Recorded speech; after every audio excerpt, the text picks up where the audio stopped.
in this place 13 years, so ever since.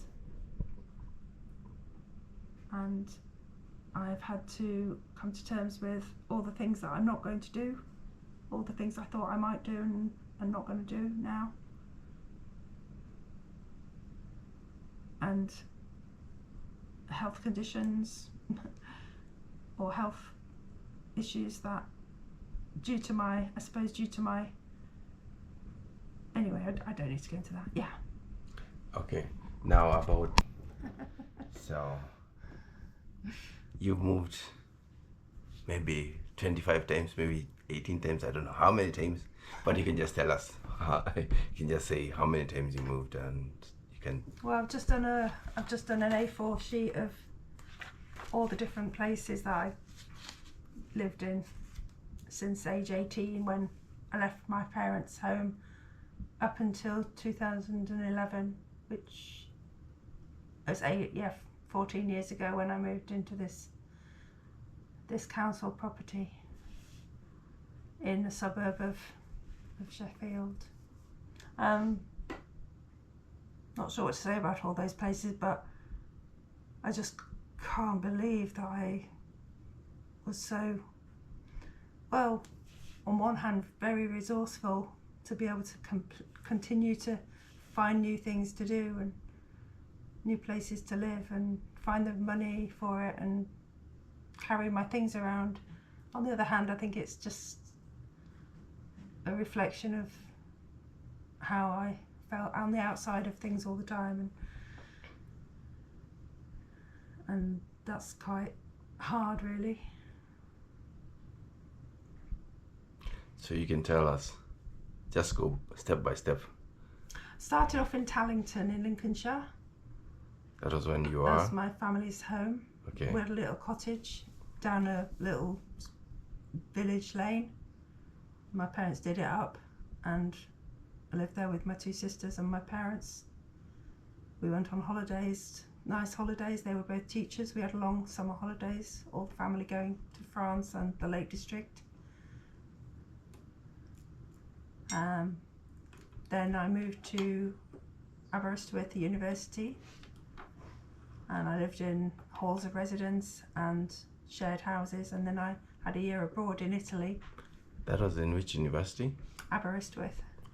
Okay. It's part of the University College of Wales. Mm-hmm. So it's as far away as I could think of. It was a long way from home, and kind of trying to distance myself from feeling vulnerable at home, I suppose, and finding things that I like to do. So I like to do photography, and I started doing photography. But then, my mum got ill, and I was backwards and forwards, back home and back to uni, and trying to study as well as keep track of what was happening with her and the family. And I didn't complete my degree in the same line with everybody else in my year because I had to spend time at home. And then my mum died, and after she died I did go back and finish my degree. When did she die? She died in 1988. There's a house there, I just forgot. I went back after, I think that's right. Or was it before the funeral? I think it was the year after the funeral. I actually went back to Aberystwyth and sat my exams. Got another temporary accommodation to do that.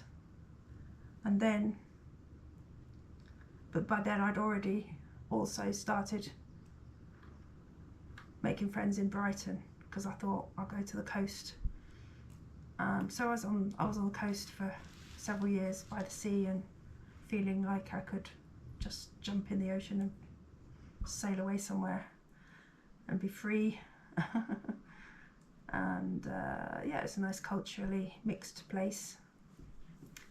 But then I got restless. I needed a job. I felt like I needed a career, so I took a chance and I found a job in London packing clothes for a fashion company.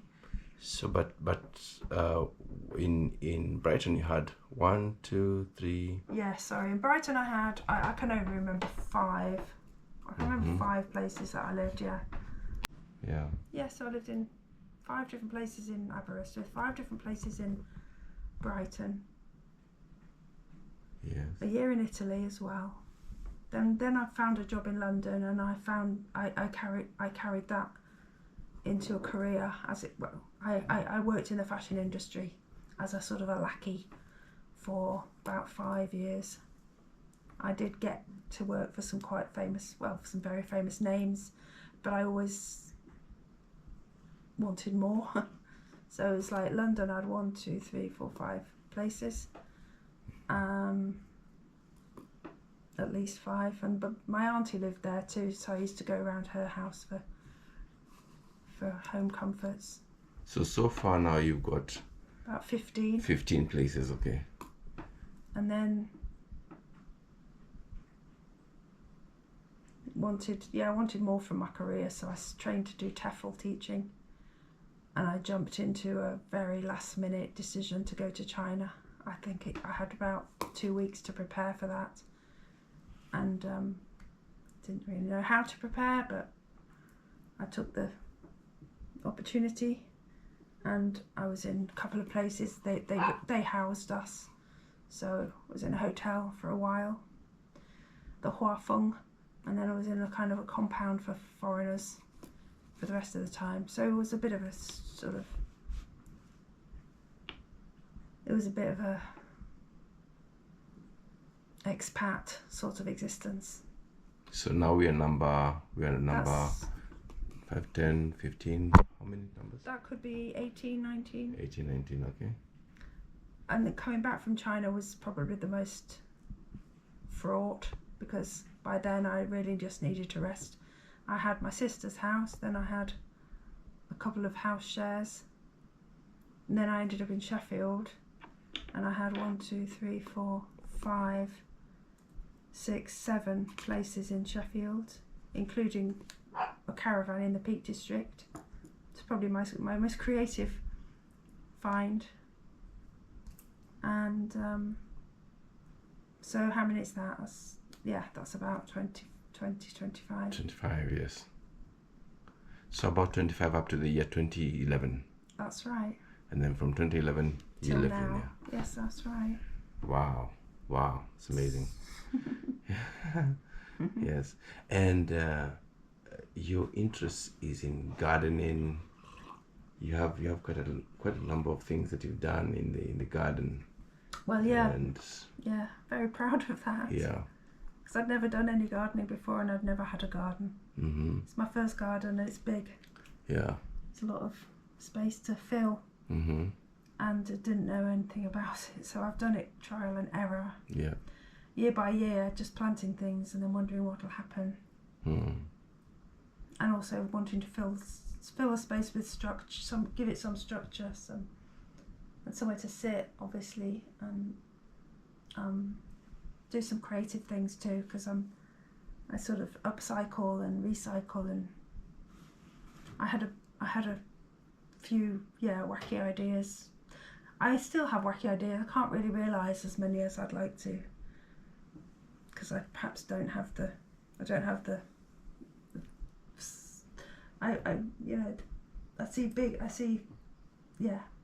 I see sculpture, things in sculptural. I see sculptures that I could create, but just as it is brilliant. And you also paint. And I also paint. Do you have some of the works? Some of the works? Do you? I haven't done that. It's painting. It's also doodling, really.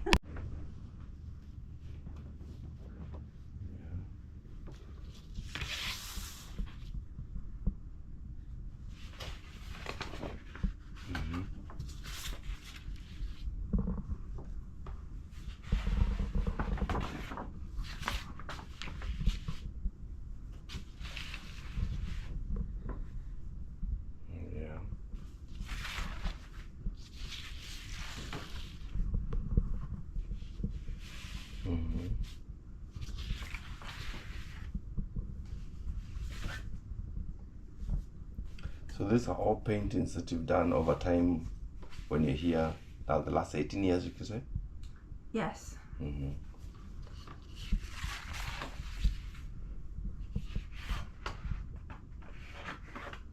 They're all different mediums. Some's crayon, some is paint, some is pastel, some is doodling felt tips. Yeah. Some is repeat patterns. Okay. Some is cross hatching and filling in spaces, lights, looking between spaces. Okay. Most inspired by nature. So like this one, what is this? What's the message? The message is sunset and gorse. Okay. This is a beach.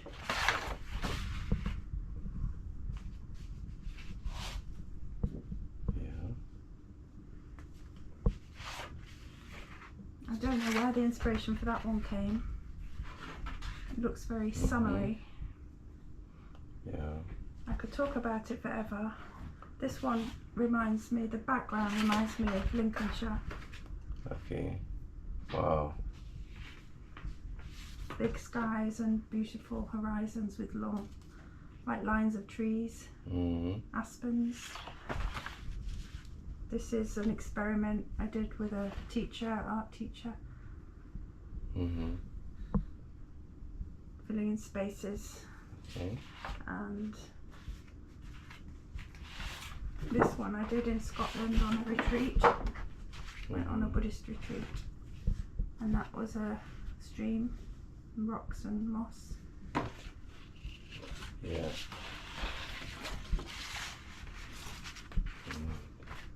And I could stop there. Should we stop there? That one is trying to capture spring or the light and life of nature. And this was, the meaning of this one was? That one I was working with a repeat pattern, so you'd cut a shape and then you'd draw around it in sync. So you've got a repeat pattern behind the colours. Yes. In terms of trying to come to terms with or understand the amount of times I've moved house and the amount of restlessness I've experienced, and I've come round to finding out about my grandfather, who had a very disrupted life. He started off being born in the Ukraine in 1902, and he had a very privileged life there with tutors and servants and a massive estate. His mother was English, his father was Ukrainian. The Russian Revolution had them kicked out. They were kicked out during the revolution, or they left during the revolution on a train. He was part of the soldier army, the White Russian army, as age 15, and his mother and he escaped eventually, arrived back in Liverpool. So his life was then in England, and he was destitute, and he was lost really from having had to flee and leave everything behind, and his family and all the people he'd grown up with. Then he lived around the north of England and married my grandmother, and eventually after that, after having children and having a guest house in the Lake District where they were very settled and happy for some years running a guest house, but then he remarried and moved to Pakistan, and that's where he died. So there's a very strong element of his life having been quite fragmented, I suppose. And his letters home from Pakistan say, in one of them he says the last and only place he ever felt relaxed and happy was in his Lake District house, in a lounge at Lightbeck. So I think picking up on that kind of constantly on the move, being constantly on the move. I think, yeah, maybe I was just searching like he was for something that felt like properly home, and thinking it was always somewhere else, so never thinking it was here where I am. And it's been great, really, having to come to terms with, just having to settle in one place. Like I was saying to you yesterday, the temptation is always to be somewhere, to be somewhere else. But having dogs and having a son has really helped me to feel at home here, and my hankering after being safe and secure as I was as a kid it's going to come from, it sounds a cliche, doesn't it? It's got to come from within. It doesn't mean I say everything's perfect. I do struggle with being in a city and being kind of hemmed in. Yeah.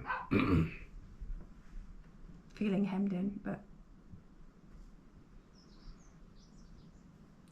I'm buying this house now, so I'm committed to being here at least until I've paid off the council for the cheap house that they sold me. So that's another 6 years. 5.5 actually now.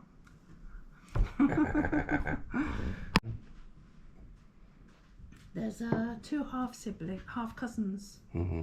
So I've been in touch with those over the years, yeah. They're not siblings, my mother had 2 half siblings actually, yes, not from Pakistan. Well, they were born in England, but then they lived in Pakistan. Two girls. Mm-hmm. So there was 5 girls altogether.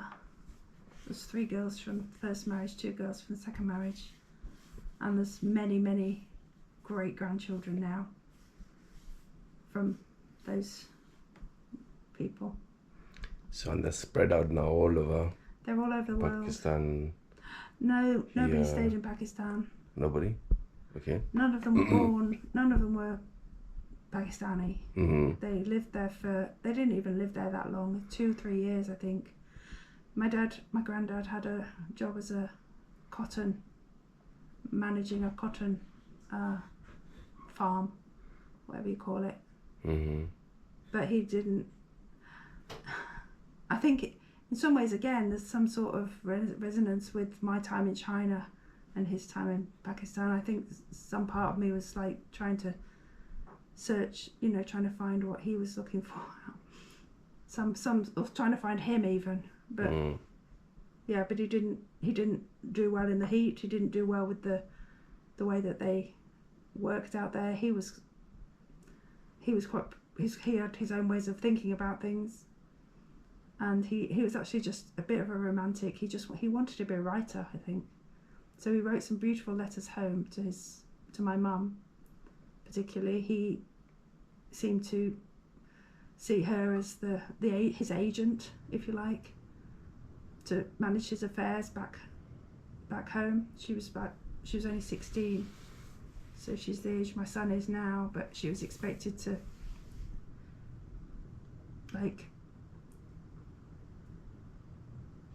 manage his affairs, his business, his pets, his relationships with his grandma, my grandma, his ex-wife, and it's all kind of, I think he left a lot of chaos behind him, and then he was a drinker as well by then, and he he'd also served in the war. He'd got caught up in the war. He'd been a lieutenant in the war. A lieutenant in which army? In the Second World War, in the English army. In the English army, okay. Yeah. Mm-hmm. He never went back to Ukraine. Mm-hmm. Because, well, I don't know why exactly, but he was White Russian, so he was bold. He was, he wasn't the populist Russian. Mm-hmm. And their view,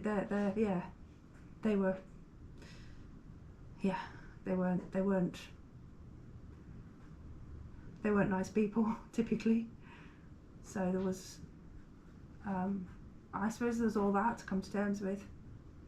And but they were very, very proud. They're very, very proud of their culture and their heritage.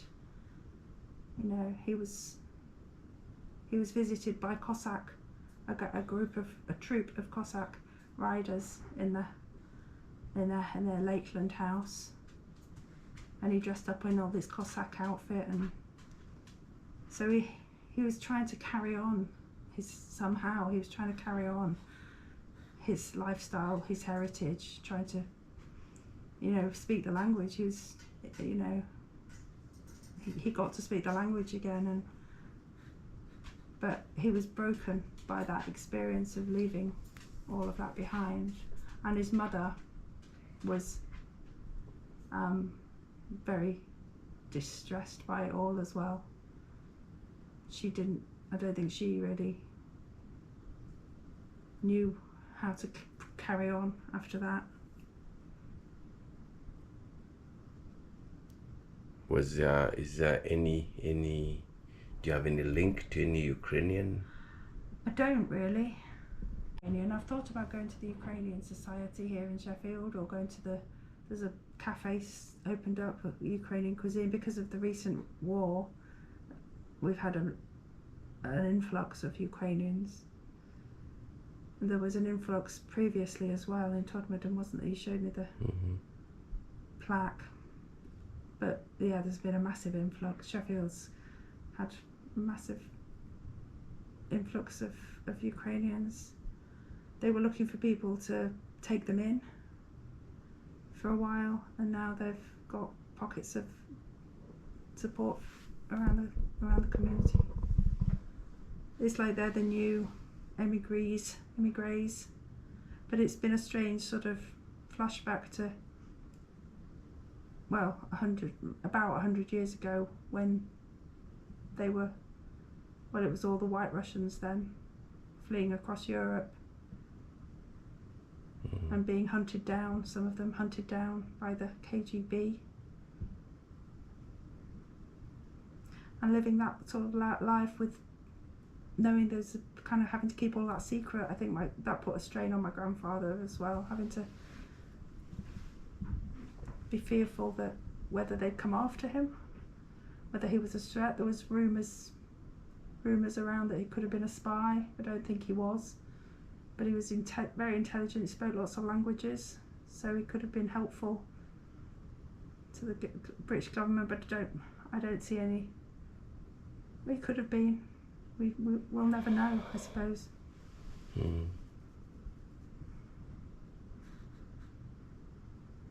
But yeah, there's lots of rumours, and he's one of those like mysterious figure, I suppose. Rumours about him and his records being sealed for 100 years, or some idea that there was some big secret. So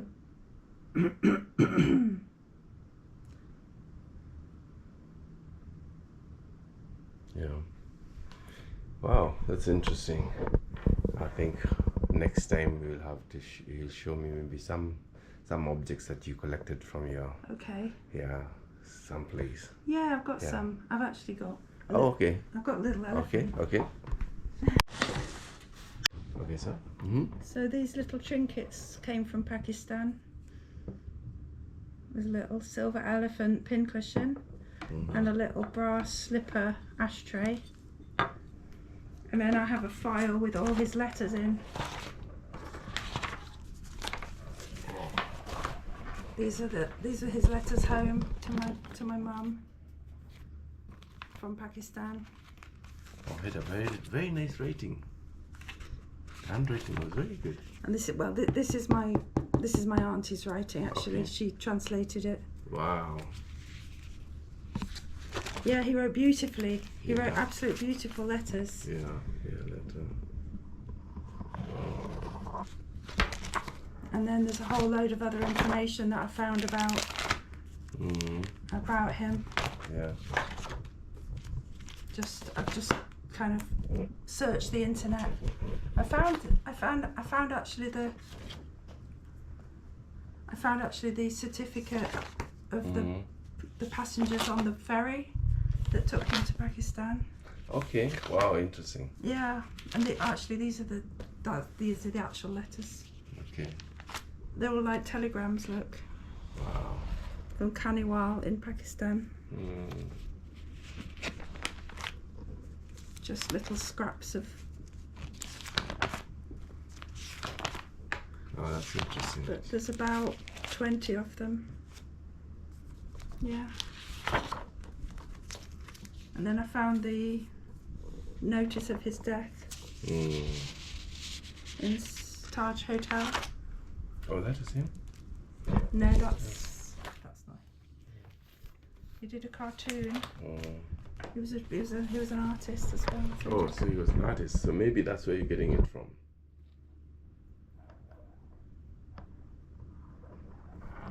These are little elephants, and Okay. there we go. Wow.